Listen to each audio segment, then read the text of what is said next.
Lo que no dice la lección como una contribución a la misma. Primera y segunda a los Corintios, el mensaje de la cruz, lección 2. La crucifixión fue un método de ejecución brutal utilizado en la antigüedad por persas, asirios y de forma masiva por el Imperio Romano, diseñada para infligir el máximo dolor y humillación pública. Eran desnudados. Se reservaba para esclavos, rebeldes y los peores criminales. Este tipo de ejecución era prolongar el dolor hasta la agonía, hasta la muerte.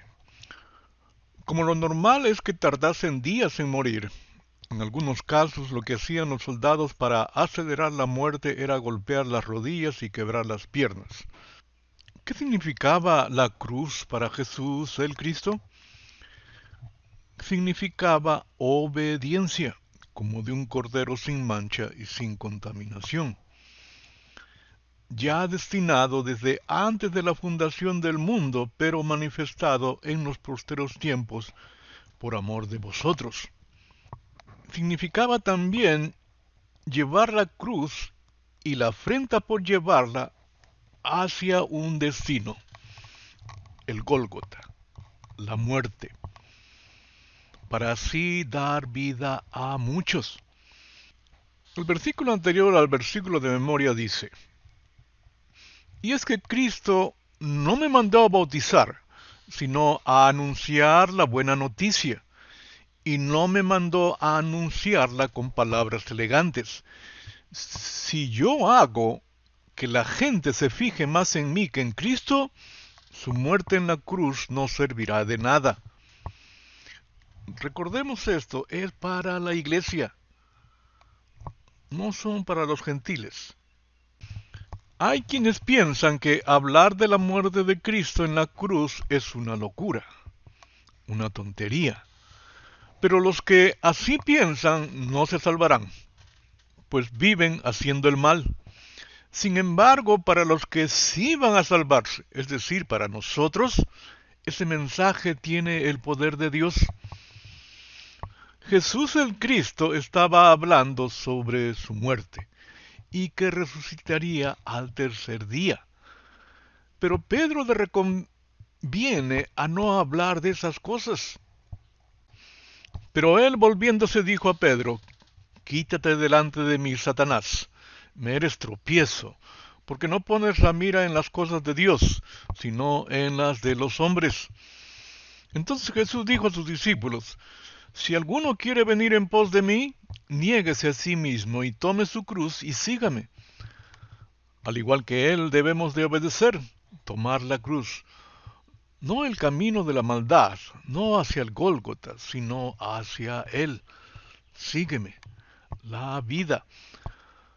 Porque todo el que quiera salvar su vida la perderá, y todo el que pierda su vida por causa de mí la hallará. ¿Qué significa la cruz ahora para nosotros? Vida, salvación. Al parecer esta enseñanza había sido reemplazada por otra enseñanza, la de los griegos, que se estaban introduciendo dentro de la iglesia primitiva. Estos niegan a Jesús el Cristo en carne, por lo cual es locura su muerte y su resurrección. Es por eso que no lo escuchan más en el Areópago. Estos separan a Cristo de Jesús. Separan al Dios del Antiguo Testamento al Dios del Nuevo Testamento, siendo que Dios puso dos en uno. Porque un niño nos es nacido, Jesús, hijo nos es dado, Cristo. Y el principado sobre su hombro, y se llamará su nombre admirable, consejero, Dios fuerte, Padre eterno, príncipe de paz. Todas las prerrogativas de Elohim. Era imposible para Pablo presentar la buena noticia sin la palabra de la cruz. Esto en unos es locura, en otros es poder de Dios. La palabra poder en griego es dunamis, y dunamis nos es conferida al ser bautizados por el Espíritu Santo. No hay otro modo. Yo a la verdad os bautizo en agua para arrepentimiento, pero el que viene detrás de mí, cuyo calzado yo no soy digno de llevar, es más poderoso que yo. Él os bautizará en Espíritu Santo y fuego. También dice acerca de Pablo y acerca del bautizo. Fue entonces Ananías y entró en la casa, y poniendo sobre él las manos dijo: Hermano Saulo, el Señor Jesús, que se te apareció en el camino por donde venías, me ha enviado para que recibas la vista y seas lleno del Espíritu Santo. Ahora, ¿para qué somos bautizados? Pero cuando el Espíritu Santo venga sobre ustedes, recibirán poder y saldrán a dar testimonio de mí. Seréis mis testigos, no solo en Jerusalén, sino también en toda Judea, en Samaria y hasta lo último de la tierra. ¿Para qué? ¿Para qué somos bautizados por el Espíritu Santo? Para tener poder y así dar testimonio del Señor Jesucristo. Testificar de Jesucristo hasta lo último de la tierra. En Hebreos 5, versos 12 al 14 dice que todos debemos de ser maestros para poder así hacer discípulos y bautizándolos en el nombre del Padre y del Hijo y del Espíritu Santo. Cuando habla en el Areópago, no usa las Escrituras. Los conduce del Dios que conocían, panteísmo, a quienes adoraban, a un solo y único Dios, autoexistente, autosuficiente e independiente. Con esta lógica los cautiva. Pero menciona que muere y resucita, ya no lo quieren escuchar. Los cautiva el conocimiento, la lógica, al presentar este solo y único Dios. Gnosis, que significa conocimiento, y hay una corriente religiosa llamada gnosticismo, que hace énfasis en el conocimiento. Estos creían que la salvación no se alcanzaba por la fe en el sacrificio del Señor Jesucristo, sino al adquirir un conocimiento místico, secreto y superior. Esta corriente se basa en un fuerte sincretismo entre el pensamiento griego y creencias orientales. Jesucristo es Dios hecho carne.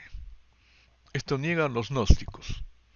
El apóstol Juan lo pone de esta manera: Amados, no creáis a todo espíritu, sino probad los espíritus si son de Dios. Porque muchos falsos profetas han salido por el mundo. En esto conoced el Espíritu de Dios. Todo espíritu que confiesa que Jesucristo ha venido en carne es de Dios. Y todo espíritu que no confiesa que Jesucristo ha venido en carne no es de Dios. Y este es el espíritu del anticristo, el cual vosotros habéis oído que viene y que ahora ya está en el mundo.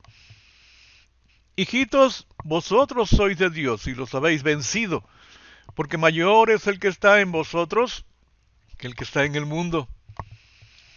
Ellos son del mundo, por eso hablan del mundo y el mundo los oye. Nosotros somos de Dios, el que conoce a Dios nos oye, el que no es de Dios no nos oye. En esto conocemos el espíritu de verdad y el espíritu de error. Vuelvo a repetir, era imposible para Pablo presentar la buena noticia sin la palabra de la cruz, porque para ello se le había dado poder, dunamis, bautizado por el Espíritu Santo, para testificar del Señor Jesucristo hasta lo último de la tierra. Es necedad pensar que nuestro testimonio es el testimonio de Jesucristo. Es necedad pensar que nuestro testimonio es más poderoso que el del Señor Jesucristo. Pero Samuel dijo: ¿qué complace más al Señor? Sacrificios que deben quemarse completamente y otros sacrificios u obedecer los mandamientos del Señor? Es mejor obedecerle que ofrecerle sacrificios. Es mejor obedecerle que ofrecerle la grasa de los carneros. Negarse a obedecerlo es tan malo como la brujería. Ser tercos y hacer la voluntad propia es como el pecado de adorar ídolos. Tú te negaste a obedecer el mandato del Señor. Por eso Él ahora se niega a aceptarte como rey. En el reino de Dios no hay súbditos. Es un reino de reyes y reinas sirvientes. El rey Saúl, su desobediencia tenía relación con la brujería. Su terquedad y hacer su voluntad propia, su libre albedrío, era idolatría. El llamado de Dios exige arrepentimiento, sumisión, obediencia, como la de un esclavo. Porque siendo antes esclavos del pecado, ahora habéis sido hechos esclavos de la justicia. ¿Qué fruto pues tenéis de aquellas cosas de las cuales ahora os avergonzáis? Porque el fin de ellas es muerte. Mas ahora, librados del pecado y hechos esclavos de Dios, tenéis por vuestro fruto la santificación y como fin la vida eterna. Porque la paga del pecado es muerte, mas la gracia de Dios es vida eterna en Cristo Jesús, Señor nuestro. Las cartas de Pablo son para la iglesia, donde el mundo se había metido. Así como había facciones en las ovejas perdidas de la casa de Israel, llámense saduceos, los de la cúpula sacerdotal y aristocracia, tenían influencia griega. Fariseos, religiosos, nacionalistas, también esenios, comunidad ascética influenciada por creencias orientales. También las había en la iglesia primitiva. Decían, yo soy de Pablo, yo de Apolos, yo de Cefas, y la reprimenda va a los que dicen que son de Cristo. En Cristo no hay facción, grupo, candidato. Cristo es reino, del cual es rey. Vuelvo a repetir, era imposible para Pablo presentar la buena noticia sin la palabra de la cruz. Pedro, en su disertación en Pentecostés, da testimonio del Señor Jesucristo. No hay en su disertación, yo era, me sacó, negué 3 veces al maestro y me perdonó.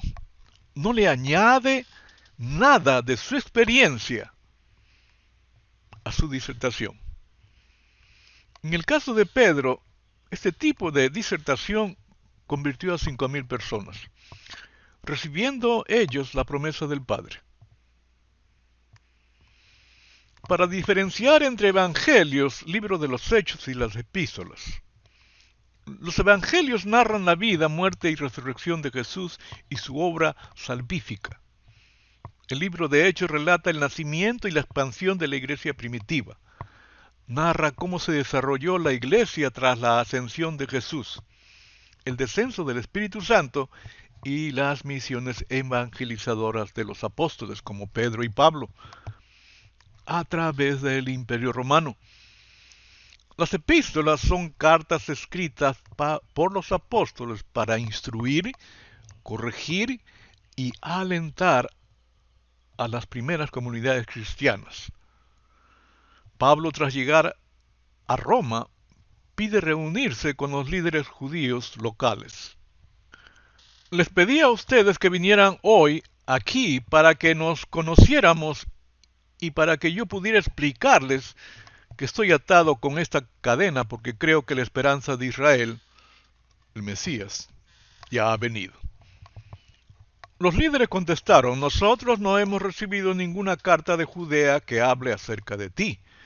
Ninguno de los que han llegado de allá te ha acusado de nada malo. Sin embargo, una cosa queremos, y es que nos digas lo que piensas, porque hemos sabido que en todas partes se habla en contra de este nuevo grupo al que tú perteneces. Entonces fijaron una fecha, y ese día mucha gente llegó al lugar donde Pablo estaba alojado.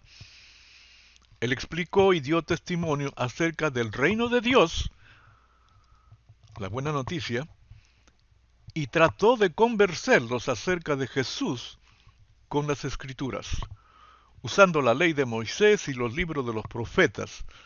Les habló desde la mañana hasta la noche. El mensaje de Jesucristo es juicio y condenación, y nuestra labor es presentarlo con poder, dunamis, que se recibe solo y únicamente cuando se es bautizado por el Espíritu Santo. Pablo lo fue mediante imposición de manos por parte de Ananías. Algunos se convencieron por las cosas que dijo, pero otros no creyeron. Después de discutir entre unos y otros, se fueron con las siguientes palabras finales de Pablo.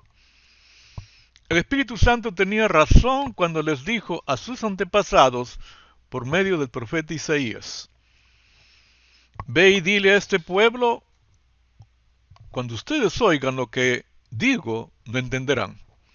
Cuando vean lo que hago, no comprenderán. Pues el corazón de este pueblo está endurecido, y sus oídos no pueden oír, y han cerrado los ojos, así que sus ojos no pueden ver, y sus oídos no pueden oír, y su corazón no puede entender, y no pueden volver a mí para que yo los sane. Por lo tanto, quiero que ustedes sepan que Dios envió su salvación a los que no son judíos. Ellos sí escucharán. Durante los 2 años siguientes, Pablo vivió en Roma pagando sus gastos él mismo. Recibía a todos los que lo visitaban y proclamaba con valentía el reino de Dios y enseñaba acerca del Señor Jesucristo. Y nadie intentó detenerle. Hasta aquí nuestra contribución a la lección.